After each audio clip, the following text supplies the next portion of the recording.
আমাৰ চকুৰ পৰা কোনোবা নহয় কোনোবা সময়ত পানীৰ দৰে তৰল পদাৰ্থ ওলাই আহে, যাক আমি চকুলো বুলি কওঁ। আমাৰ চকুৰ পৰা কেতিয়াবা দুখৰ বাবে আৰু কেতিয়াবা সুখৰ বাবেও চকুলো ওলাই আহে। কেতিয়াবা চকুত বাহ্যিক ধূলিকণা সোমোৱাৰ বাবে বা কেতিয়াবা কিছু সংক্ৰমণৰ বাবেও চকুলো ওলাই আহে।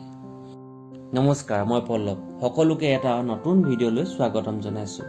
আশা কৰোঁ সকলো সুস্থ আছে। আজি এটা বেলেগ ধৰণৰ টপিক লৈ আপোনালোকৰ আগত আহিছোঁ। আশা কৰোঁ সকলোৱে এই টপিকটোৰ ওপৰত ভিডিঅ'টো চাই ভাল পাব। আজি চকুলোৰ ওপৰত এটা ভিডিঅ' লৈ আহিছোঁ।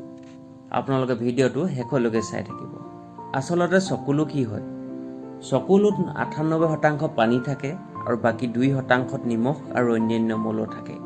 কেতিয়াবা চকুৰ পৰা চকুলো ওলাই আহি ওঠত উপনীত হয় আৰু আমি ইয়াৰ নিমখীয়া সোৱাদৰ অনুভৱ কৰিব পাৰোঁ। পানীৰ বাহিৰে বাকী 2% নিমখ, তেল, কিছু ভিটামিন, প্ৰায় 200 প্ৰটিনো থাকে। এই উপাদানবোৰে চকুৰ কোষবোৰক পুষ্টি প্ৰদান কৰে। আৰু লগতে আমাৰ চকুলোত ইলেক্ট্ৰলাইটো থাকে। ইয়াত থকা ছডিয়ামৰ বাবে ইহঁত নিমখীয়া হয়। ইলেক্ট্ৰলাইটসমূহত মূলতঃ ছডিয়াম, পটাছিয়াম, ক্লৰাইন আৰু বাইকাৰ্বনেট থাকে। ইয়াৰ উপৰিও চকুলোত সামান্য পৰিমাণে মেগনেছিয়াম আৰু কেলছিয়ামো থাকে। এই সকলোবোৰ উপাদানে চকুলোৰ তৰপটো গঠন কৰে। আৰু এই চকুলো ক'ৰ পৰা আহে? আমাৰ এই চকুলোবোৰ চকুৰ চকুলো গ্ৰন্থিৰ দ্বাৰা উৎপন্ন হয়। এই গ্ৰন্থিবোৰ চকুৰ চানিৰ ওপৰত অৱস্থিত আৰু কৰ্ণিয়াৰ পৃষ্ঠলৈকে বিস্তৃত হৈ থাকে। চকুৰ ওপৰ আৰু তলৰ চকুৰ পতা চুকত থকা সৰু সৰু ফুটাবোৰৰ মাজেৰে ওলাই আহি চকুলো নলীৰ জৰিয়তে নাক আৰু ডিঙিত পৰেহি। বেছিকৈ কান্দিলে চকু পানী ওলাই আহি নাকত সোমাই স্লেমাৰৰ লগত মিহলি হয়। এই কাৰণেই কান্দি থাকোঁতে নাকৰ পৰা পানী আহিবলৈ আৰম্ভ কৰে আৰু কান্দি কান্দি স্বয়ংক্ৰিয়ভাৱে বন্ধ হৈ যায়। গড়ে প্ৰতি বছৰে এজন ব্যক্তিয়ে 15 পৰা 30 গেলন চকুলো উৎপাদন কৰে। আমি জানো আহক এতিয়া চকুলোৰ কাম কি? এনে নহয় যে চকুলো কেৱল দুখ বা সুখৰ সময়তহে আহে। চকুলোৱে চকুক সুৰক্ষা আৰু পুষ্টি প্ৰদান কৰা হয়। এইবোৰে পৰিৱেশত উপস্থিত থকা ধূলিকণা, ভাইৰাছ, বেক্টেৰিয়াৰ পৰা আমাক ৰক্ষা কৰে। আমি যে প্ৰতিবাৰতে চকু টিপিয়াই থাকোঁ, এই চকু টিপিয়াওঁতে চকুকেইটা পৰিষ্কাৰ কৰি ৰাখে আৰু চকুলোৱে চকু দুটা হাইড্ৰেটেড কৰি ৰাখে। ইয়াৰ উপৰিও ইয়াত উপস্থিত থকা খনিজ পদাৰ্থ আৰু প্ৰটিনে আমাৰ চকুৰ কোষক পুষ্টি প্ৰদান কৰে আৰু চকু দুটা সুস্থ কৰি ৰাখে। আমাৰ চকুলোৰ তৰপো 3টা আছে। প্ৰথমটো হৈছে স্লেমা স্তৰ। এই স্তৰে চকুত চকুলো আবদ্ধ কৰি ৰাখে। ইয়াৰ অবিহনে চকুৰ উপৰিভাগত শুকান দাগ দেখা দিয়ে। চকু যিমানেই শুকান হয় সিমানেই সংক্ৰমণৰ আশংকা বেছি থাকে। তাৰ পৰা থাকে জলীয় স্তৰ। এই স্তৰটোৱে চকুক জলসিঞ্চিত কৰি ৰাখে, কৰ্ণিয়াক সুৰক্ষা দিয়ে আৰু লগতে বেক্টেৰিয়াৰ পৰাও ৰক্ষা কৰে। এইটোৱে আটাইতকৈ ডাঠ আৰু নিমখীয়া তৰপ। তাৰ পাছত আহিলে তেলীয়া তৰপ। ই বাকী দুটা তৰপৰ বাষ্পীভৱন হোৱাত বাধা দিয়ে আৰু চকুলোবোৰ স্বচ্ছ কৰি তোলে। তাৰ পাছত আহিলে চকুলোৰ প্ৰকাৰ।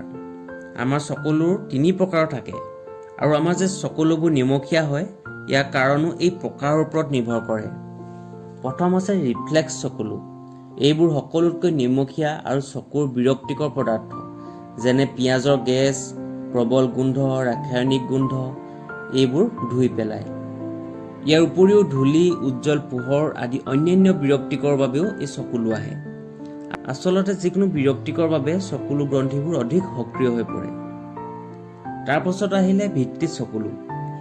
এইটো চকুৰ বাহিৰৰ পৃষ্ঠত পৰি থাকে। ই চিৰদিনৰ বাবে থিয় হৈ থাকে আৰু চকুৰ শুকান হোৱাৰ পৰা ৰক্ষা কৰে। ইয়াৰ উপৰিও ই পৰিৱেশত উপস্থিত অন্যান্য বিপদৰ পৰাও ৰক্ষা কৰে। তাৰ পাছত আহিলে আৱেগিক চকুলো। এই চকুলো মনৰ আৱেগিক অৱস্থাৰ ওপৰত নিৰ্ভৰ কৰে। এইবোৰ আমাৰ চকুলো আহে যেতিয়া আমি দুখী বা কেতিয়াবা সুখৰ অৱস্থাত থাকোঁ। আৱেগিক চকুলোৱে আমাক সকাহ দিয়ে। এই চকুলোত কিছুমান হৰমন আৰু প্ৰটিন থাকে যিবোৰ আন দুবিধ চকুলোত দেখা পোৱা নাযায়। চকুলো দেখি মানুহে সহানুভূতি প্ৰকাশ কৰে বা সহায় কৰিবলৈ আহে, যিয়ে আমাক নৈতিক সমৰ্থন দিয়ে। জৈৱিক আৰু সামাজিক আৰু শাৰীৰিক এই 3টা কাৰণতে আৱেগিক চকুলো ওলাব পাৰে। তাৰ পৰা টোপনিৰ দ্বাৰাও মানুহৰ চকুলোৰ স্বভাৱ সলনি হয়। আমি যেতিয়া টোপনি যাওঁ সেই সময়ছোৱাত চকুলোত প্ৰটিন কম থাকে আৰু এণ্টিবডি বেছি থাকে। ইয়াৰ বাবে সংক্ৰমণৰ পৰা ৰক্ষা কৰা কোষবোৰ চকুৰ চুকলৈ গতি কৰে। আমি যেতিয়া টোপনি যাওঁ সেই সময়ততো আমি চকু টিপিয়াই নাথাকোঁ। সেই সময়ত তেল, স্লেমা আৰু ছালৰ কোষবোৰ চকুলোৰে মিহলি হৈ চকুৰ কোণত এটা খোলা গঠন হয় আৰু সেই কোণত এইবোৰ গৈ জমা হৈ থাকে। তাৰ পৰা চকুলোৰ অভাৱত কি হ'ব পাৰে বাৰু? চকুলোৰ অভাৱত চকুৰ শুকান ৰোগ সৃষ্টি হয়। ইয়াৰ বাবে চকুত জ্বলা, পোৰা আৰু খজুৱতি হ'ব পাৰে। ইয়াৰ বাহিৰেও চকুৰ সংক্ৰমণ, কৰ্নিয়াৰ আলচাৰ আৰু দৃষ্টিশক্তিৰ সমস্যাৰ সম্ভাৱনা আছে। মুঠতে আমাৰ চকু পানীয়েও আমাৰ স্বাস্থ্যৰ ইংগিত দিয়ে। চকু পানী সদায় আমাৰ চকুক ৰক্ষা কৰিবলৈ সাজু থাকে। ইহঁতে বিৰক্তিকৰ বস্তুবোৰ পৰিষ্কাৰ কৰে। তেন্তে বন্ধু বান্ধৱীসকল, ভিডিঅ'টো আজিলৈ ইমানতে সামৰিছোঁ। এই টপিকটোৰ ওপৰত আপোনালোকৰ ভিডিঅ'টো চাই কেনে পাইছে আপোনালোকে কমেণ্ট কৰিবলৈ নাপাহৰিব। আৰু যদিহে মোৰ চেনেলটোত নতুনকৈ কোনোবা আহিছে তেন্তে চেনেলটো ছাবস্ক্ৰাইব কৰিব আৰু লাইক কৰিব, শ্বেয়াৰ কৰিব।